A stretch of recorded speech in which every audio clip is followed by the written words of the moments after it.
क़ुबूस सईद खान का ख़बर शामिल कंदासीं। 1 खां 4 ग्रेड जे डोकरेट में मुबैना ख़ूबियुनि ख़िलाफ़ मुख़्तलिफ़ सियासी समाजी कारकुननि ऐं बेरोज़गार नौजवान पारां एहतजाज कयो वियो आहे।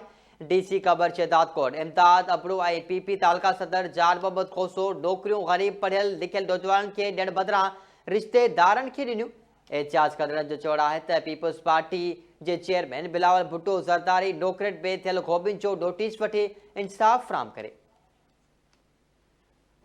ख़बर एक दफ़ो ॿीहर शामिल कयूं पिया। क़ुबूस सईद खान खां 1 खां 4 ग्रेड जे डोकरेट में मुबैना ख़ूबियुनि ख़िलाफ़ मुख़्तलिफ़ सियासी समाजी कारकुननि ऐं बेरोज़गार नौजवाननि एहतजाज कयो आहे। DC ख़बर शहदाद कोट इमदाद अबड़ू ऐं PP तालकी सदर जान मोहम्मद खोसो नौकरियूं ग़रीब पढ़ियल लिखियल नौजवाननि खे ॾियण बदिरां रिश्तेदारनि खे ॾिनियूं।